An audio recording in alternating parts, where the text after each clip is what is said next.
Production support for the weekly special is provided by Smithville, a locally owned business serving central and southern Indiana since 1922, with residential and business internet, voice, and security services. Smithville, local pride, global technology. Information at smithville.net. And by WTIU members. Thank you. The weekly special is celebrating Cinco de Mayo. We'll watch the Ensamble Folklorico perform Mexican folk dance. Cheer along with fans of the Mexican national soccer team. And join the Salazar family as they prepare for Saturday's fiesta. Plus, the Latin American Popular Music Ensemble is here to perform right now on the weekly special.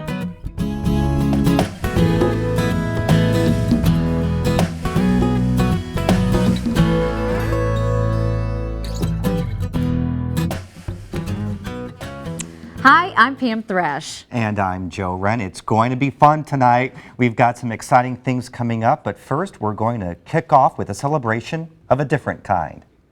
The Brain Extravaganza was this weekend, and you might have noticed some new additions around Bloomington. It's a thrill to know that people are going to be looking at these beautiful brains and thinking the brain is cool. The brain is cool. Just going around and looking at the brains, people will be talking about the brain. For this brain in particular, it labels the different parts of the brain so people get an understanding that, oh, it is organized and it's something that I can actually learn about. And every brain has a sign, and on that sign are 5 basic brain facts, interesting things about the brain, and then every brain has a question that you can ask for your phone app game so that it's cool and it's technological and it's interactive. And so hopefully it will just stimulate more conversation. I think the better we understand what's inside of our own head, the better we'll take care of it, and overall that will help with the mental health of our society. And bottom line is everything's going to boil down to how do we treat one another, how do we treat ourselves, what is life about, how do we regain quality of living so that life is fun, and I just think that it's a positive thing in the world.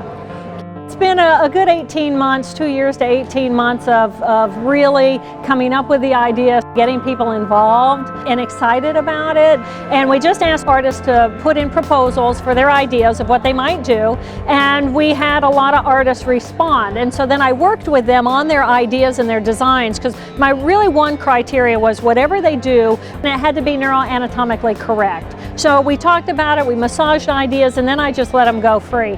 Because they're so big, the brain is so big, a lot of artists didn't have a place at home to keep their brain. So Stone Belt allowed us to have an artist colony, if you will, of a dozen brains in their back warehouse area where the artists could get together to work, which was wonderful because then I could go to there and kind of get a sense of who's doing what and what are they going to look like, and oh my gosh, and they were all so diverse. And then I could also go around to some of the studios of the other artists and get a sense of what's going on. So it's been wonderful. You know, it's all been about April 28th, April 28th, April 28th, and finally it's here, and here they are. And in my mind, I just wanted to look out over this field of brains. It was my dream. So last night as we were setting up the signs, one of the students said, oh, the brains are all here.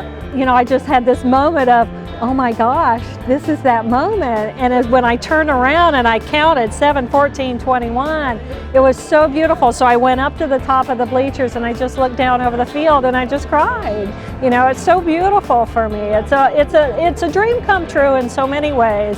And you know, we can reduce it to it's an art exhibit in Bloomington, but on the big picture, this is who we're representing ourselves to be to the world. And we care about connection, and we care about relationships, and we care about collaboration, and we care about each other in this community. And this is synonymous. You know, we're creating a healthy community network, which is what the brain is all about. So for me, it's been a beautiful, beautiful experience, and today's a fabulous day.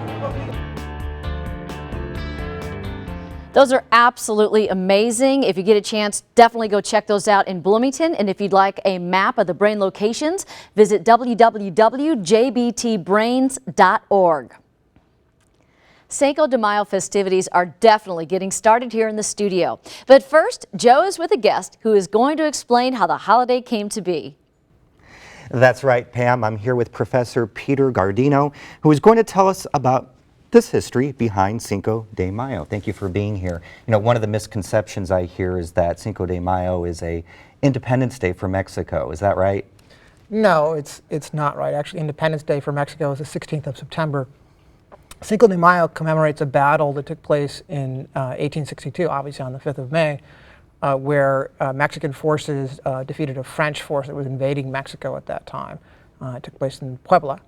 The Mexican forces were actually National Guard forces, basically civilians with little military training, and they succeeded in holding off the French that day. And so even on this, well, it is a Saturday, it does fall on a weekend this year, but normally banks, offices are still open in Mexico on that day, is that correct? Banks and offices are open, schools are not, actually. The kids do get the day off from school, as I found out when my kids were in Mexico in 2008, 2009. Sometimes there's a little civic ceremony, usually downtown at a plaza or something like that, you know, usually involving children. In some states, it's a little bigger deal. In Puebla itself, it's a little bigger deal because the battle took place there, for instance. But generally speaking, it's a day off from school, but it's not the big nationalist holiday in Mexico, which is Independence Day, which is the 16th of September. What's the biggest difference between celebrating it here in the U.S. and Mexico? Well, people started celebrating it here in the U.S. as early as the 1880s, partially this was because the Mexican government then, the president, Porfirio Diaz, had actually been at that battle in 1862, and so when it was a national holiday in Mexico, in an effort to get Mexican immigrants in the U.S. Even that early to identify themselves as Mexican and not assimilate so much into the American population, Mexican consuls would promote Cinco de Mayo celebrations. And that's one of the reasons that its roots are so strong in the United States. It was actually pretty early in the United States. And you know, over time, it certainly is a kind of nationalist holiday. I mean, this was a very important battle in the national history of Mexico.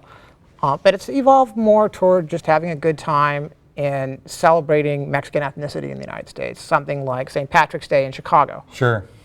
Well, thank you so much for joining us. A very interesting history. Mexico definitely has some rich heritage, and Pam has another story of a much beloved tradition, both in and out of Mexico. I certainly do, Joe. The weekly special visited the Ensamble Folklorico to learn more about folk dance. In Mexico, it's so important to have music and dance. And that's because we celebrate the dead with music and dance. We celebrate weddings with music and dance. It's involved in every part of our life and in every milestone. We believe it's a way to keep you young, and we believe it's a way that will uplift your soul. Every festival they have over there involves Mexican folk dancing. My mother did it as a child in Mexico. The stories that she would tell me of how proud she was that she can represent her culture through dance. I thought it was wonderful, and when I'm out there and I'm dancing, everyone understands it, and everyone enjoys it and they like it, and the kids love it. And I like the way they clap along with rhythm of music. You know, they've never heard a Mexican song in their life, but they can clap to the rhythm of it when we're dancing, so that's awesome. I'm proud of my culture, I'm proud of where my parents came from, and I'm able to show everyone just that through the dancing. It takes me back there without actually leaving my home here. So it means a lot to me. Everyone in the dance group that's involved is from a different part of Mexico, and they take pride in where they're from, and it's just a nice thing to do. So beautiful to watch. The music, the outfits. We're here with Julian Carrillo, who's with IU, and tell us what you do with IU. I'm a graduate student at the Folklore and Ethnomusicology department. Okay, so we saw some of the dance, and tell us how important that was to the different states within Mexico.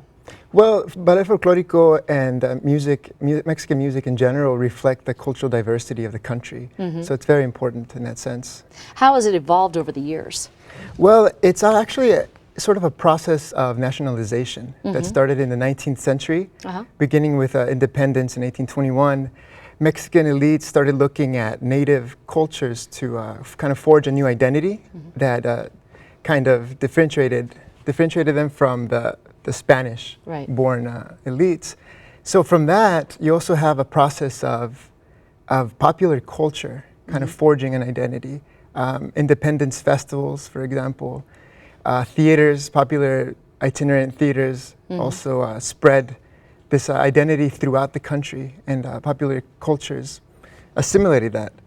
Then also in the 20th century, you have, after the Mexican Revolution, you have this idealization of a Mexican, a Native American Mexican past that becomes institutionalized in the 1950s or so. What happens then is at that time, Mexican scholars are exploring the diversity, the musical diversity of Mexico, and kind of bringing it all together, creating Ballet Folklorico, for instance, and standardizing these dances. But then, you know, jumping to now, the Ballet Folklorico is an important manifestation for Mexicans in Mexico and in the United States. You know, it does represent that diversity. Right. That's just incredibly interesting, and hope you are going to stay around with us for a little while because we have some food to help celebrate as well. As well as we have some wonderful music, and we're going to take it over to Joe. Thanks, Pam. Here is the Latin American Popular Music Ensemble.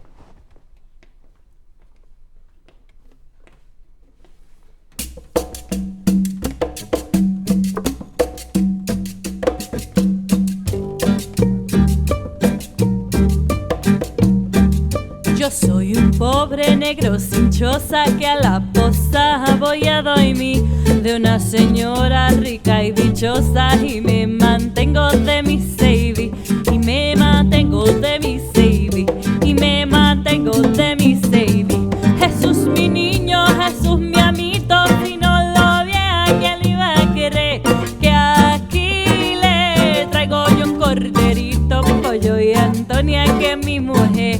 Pollo y Antonia que mi mujer, Pollo y Antonia que mi mujer.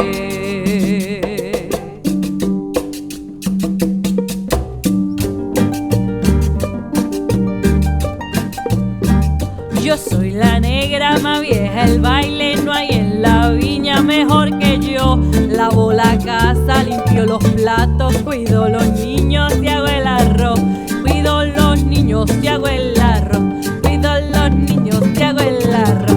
Jesús mi niño, Jesús mi amito, si no lo viera quién lo iba a querer, que aquí le traigo yo un corderito, Pollo y Antonia que es mi mujer, Pollo y Antonia que es mi mujer, Pollo y Antonia que es mi mujer.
Wow, that was so cool. Great job. Thanks for being here. Thank you very much. Would you like to introduce the band members? Who'd you bring with you? Absolutely, yes. I'm going to start to my left. That's Daniel Stein in the violin.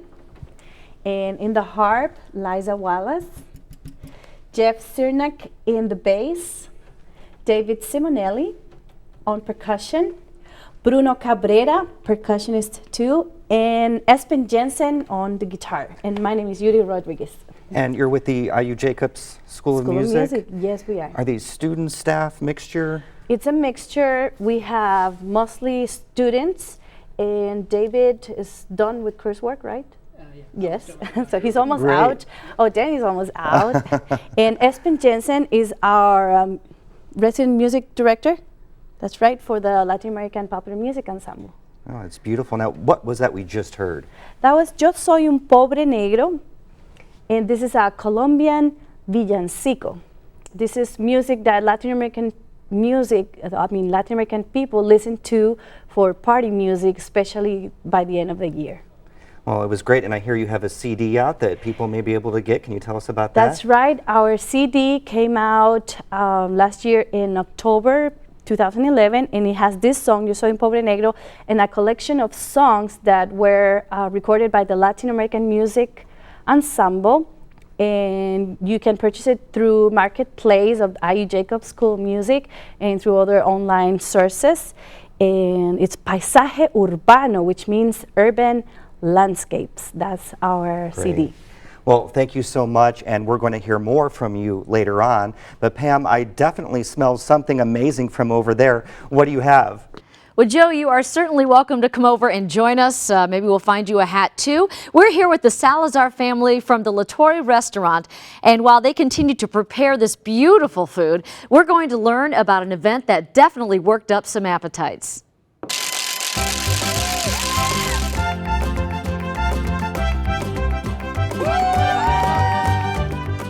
America has baseball, Mexico has soccer.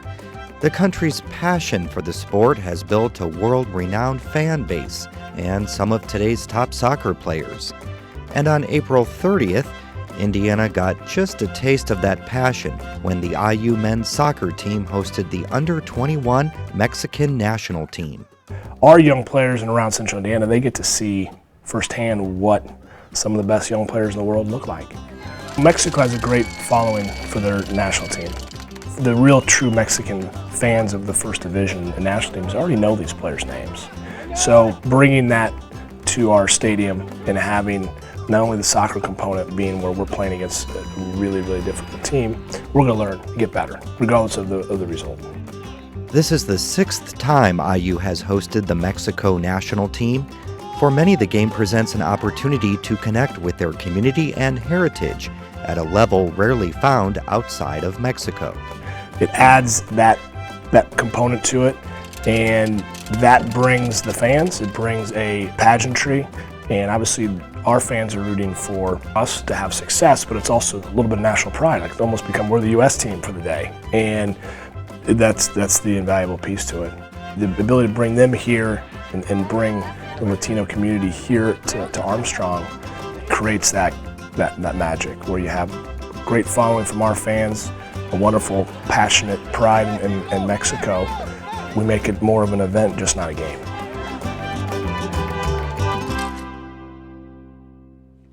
Well, before we dig in, I've got to know, Pam, who won? Mexico!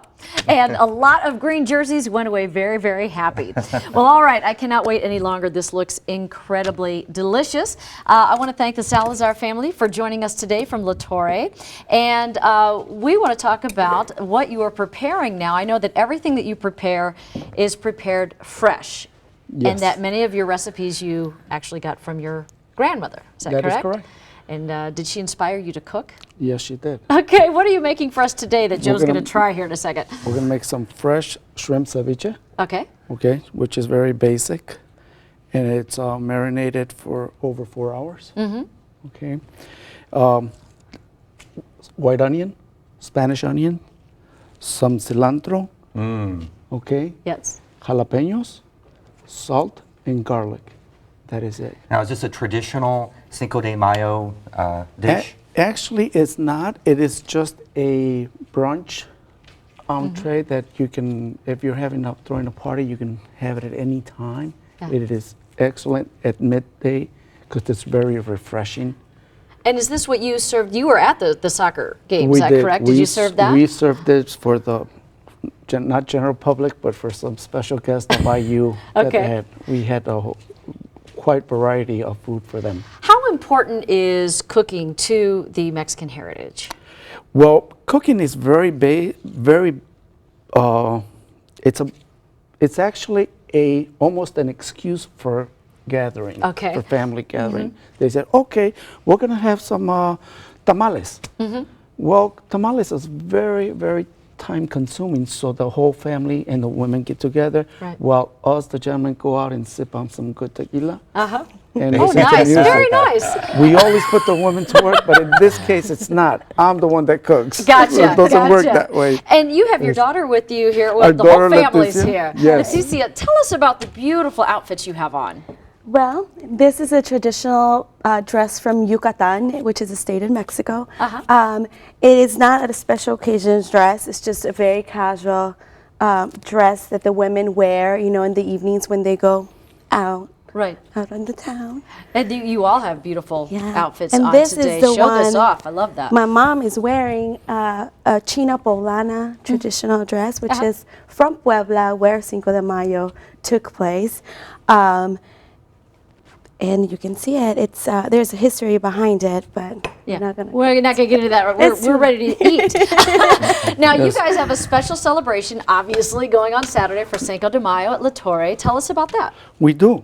Joey, you wanna try? Every day, every Cinco de Mayo, we have a special that goes on. Uh-huh. And we have DJs, and we really have a lot of people that gather us. I hope you really Yeah, what do you like think? Very good?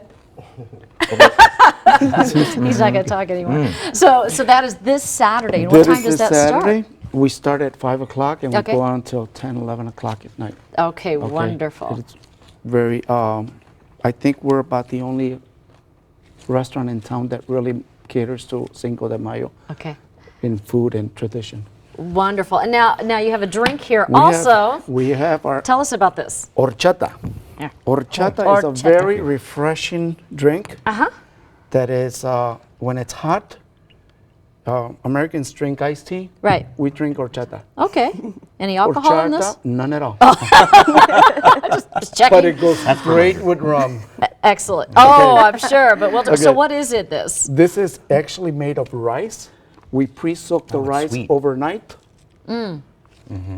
We blend it. We extract the milk from the rice. Yeah. We put evaporated milk, condensed milk, vanilla extract, not imitation, vanilla. Vanilla. Okay, and a little bit of cinnamon. I was going to say, there's and something else, too. sugar. I can Cinnamon taste and that, sugar. yeah. Spice of cinnamon.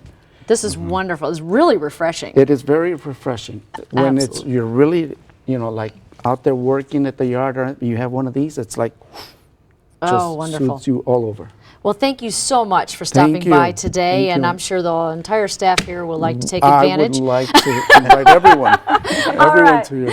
Well, we're going to dig in, and if you want to try some of the Salazar family recipes, visit La Torre Restaurant this Saturday for Cinco de Mayo. Live music, lots of fun, and fantastic food. Thanks again so much for being here. This was great. We're going to keep the festivities going. Thanks again for joining us. And now the Latin American Popular Music Ensemble.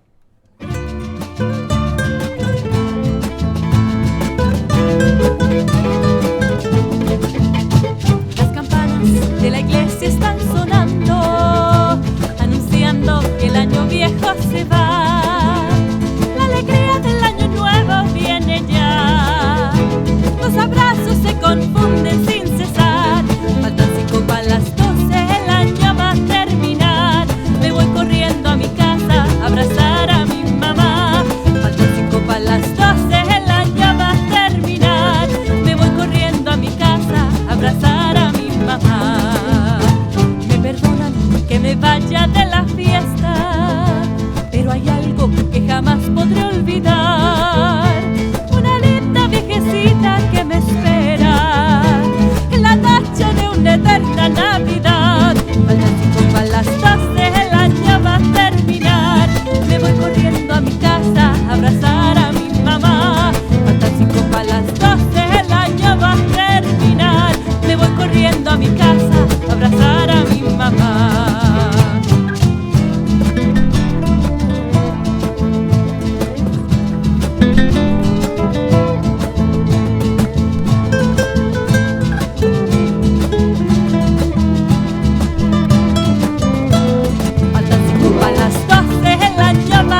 que jamás podré olvidar. Una linda viejecita que me espera en la noche de una eterna Navidad. Faltan 5 a las 12, el año va a terminar. Me voy corriendo a mi casa a abrazar a mi mamá.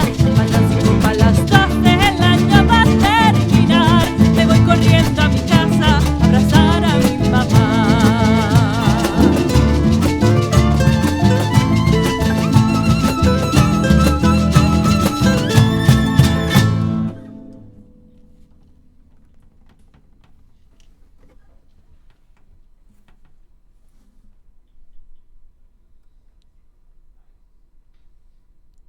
Production support for the weekly special is provided by Smithville, a locally owned business serving central and southern Indiana since 1922, with residential and business internet, voice, and security services. Smithville, local pride, global technology. Information at smithville.net. And by WTIU members. Thank you.